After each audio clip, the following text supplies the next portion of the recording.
Pom. Every single drop of all you got. Every single drop of all you got. Every single bit of all you have. Every single bit of all you have. Bonjour et bienvenue dans One Punch, l'émission où on met des petits chapeaux pointus. Turlututu. Une fois de plus, je vais mater un animé proposé par un abonné, ou bien un connard random qui passait par là. Alors, sur quoi je vais tomber cette fois? Dans ta couille, qu'est-ce que t'as foutu? Alors, sur quoi je vais tomber cette fois? Dokuro-chan, et oui, il y avait un seul papier dans ce chapeau. Proposé par Esteban Zia Parole et Cité d'Or alias Maxence Psycho Killer. Dokuro-chan, ou en entier Bokusatsu Tenshi Dokuro-chan, est un titre beaucoup trop long, mais aussi une série de light novel adaptée en manga, en jeu vidéo. Il est hors de question que j'y joue, et bien évidemment en animé. Alors je lis même pas le synopsis, rien qu'à voir la tronche des jaquettes, j'ai déjà compris à quel type d'animé on avait affaire. Pucelle, plus école, plus probablement combat contre des démons vu qu'elles ont des armes et une auréole, allez hop c'est plié. J'ai un sixième sens pour ces trucs là, allez c'est parti, let's rock baby. Every single drop of all you got. Mais avant toute chose, voyons un peu le générique. Here we go.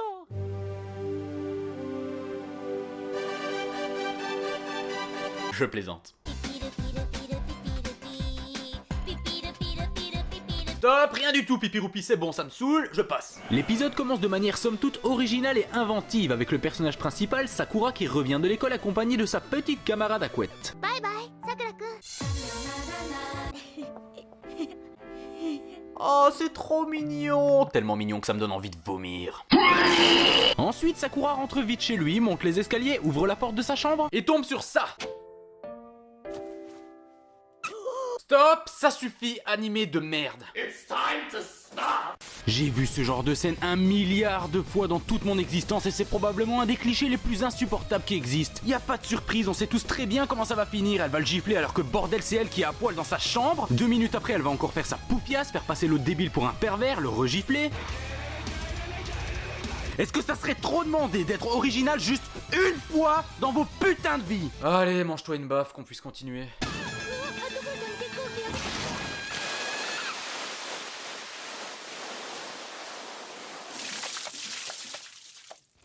Putain, c'est quoi ça? Oh. Elle vient carrément de le buter là, non?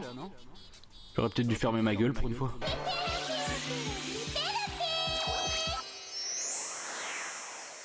Bon, je sais pas si c'est une bonne chose pour lui, mais au moins, il est ressuscité. C'est alors qu'on apprend que cette petite psychopathe s'appelle Dokuro-chan et qu'elle est un ange venu du futur qui s'est installé chez Sakura. Pourquoi est-ce que ça m'étonne moins que ce qu'elle vient de lui faire subir? Après sa résurrection, Sakura décide de faire ses devoirs, mais Dokuro essaie de le convaincre d'arrêter et de jouer avec elle plutôt. Mais fous-lui la paix, espèce de folle, mais ça va pas bien dans ta tête, hein! Entre deux tentatives de meurtre, Dokuro décide de le déconcentrer en se foutant à poil, mais fort heureusement, l'arrivée de papa interrompt le striptease. En même temps, t'es gentil, mais laisser une ange en nuisette et sans soutif vivre dans la même chambre que ton fils, moi, j'appelle ça de la provocation. Le lendemain, Dokuro décide d'accompagner Sakura à l'école. Ce dernier lui dit: bon, ton auréole c'est déjà limite, alors commence pas à te faire remarquer en butant des gens, espèce de petite pouf.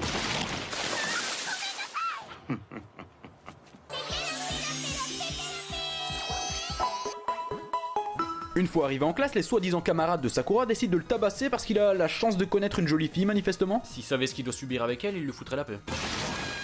Dokuro se présente alors devant ses nouveaux camarades apparemment sous le charme et elle va même jusqu'à donner ses mensurations.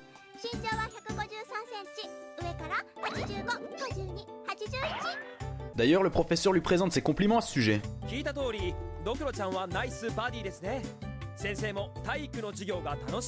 Il assume donc sa pédophilie devant ses élèves. J'appelle les flics. Moi j'appelle la police et vous êtes embarqués, hein. Bon là je te passe les détails, mais soudain Dokuro décide de transformer le délégué en macaque. S'il te plaît gros, simplifie-moi la vie et cherche pas à comprendre. Après une transition sanguinolente, on retrouve l'autre barjo en mini-jupe sur le pot. Elle apprend d'un informateur qu'un assassin a été envoyé pour tuer Sakura. Du coup elle va devoir protéger cette lavette. Même si elle l'a buté au moins 3 fois depuis le début de l'épisode. Ce sont des choses qui arrivent. Elle se met alors à sa recherche en commençant par s'introduire discrètement dans les toilettes des garçons. Hein, quoi? Mais qu'est-ce qu'il fout lui? S'il y a bien une chose que je m'attendais pas à voir un jour dans un animé, c'est un mec qui chie à l'envers. Bref, comme elle arrive pas à trouver Sakura, elle menace de révéler tous ses secrets à l'aide du haut-parleur. Du coup, il perd tout contrôle et court la rejoindre pour lui défoncer sa gueule. Pour lui défoncer sa gueule.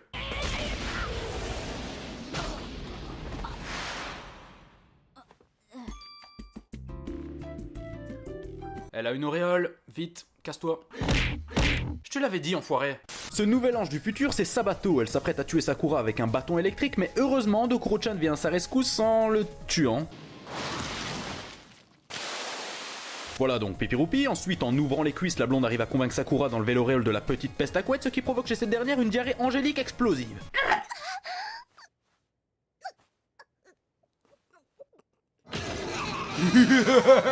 Après la fuite de Dokuro-chan, Sakura tente d'échapper à Sabato qui le poursuit comme un vélociraptor. Mais pendant sa course, cette conne fait tomber un seau et se retrouve par terre. Notre héros lui demande alors... Elle essaye de le tuer mais il lui demande si ça va, il est complètement con ou il le fait exprès. Ensuite, Sabato tente de le foudroyer mais ça se retourne contre elle puisque ses vêtements sont trempés. Non sans espièglerie, celle-ci retourne la situation à son avantage quand tout le monde arrive pour voir ce qui se passe.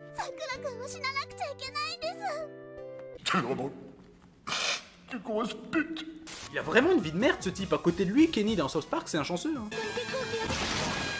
Avant son exécution, Sakura demande à son bourreau « Mais non d'une pipe en bois, pourquoi tu veux que je meure ?» Et là, Révélation de ouf godin. on apprend que Sakura est destinée à créer une technologie qui dans un futur pas si lointain permettra de stopper la croissance des filles à 12 ans. Une technologie qu'il inventera pour créer un monde obligatoirement pédophile. Je suis devenu un vrai pédophile. Wow, alors tout ce qu'il a subi était donc mérité?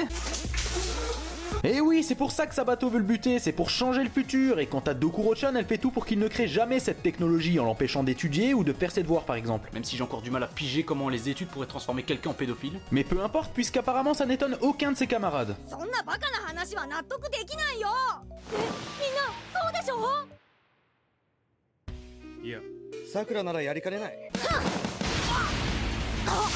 J'ai jamais vu un personnage se faire autant marcher dessus, bon Dieu, mais Sakura, réveille-toi! Montre-leur la vraie puissance d'un futur pédophile!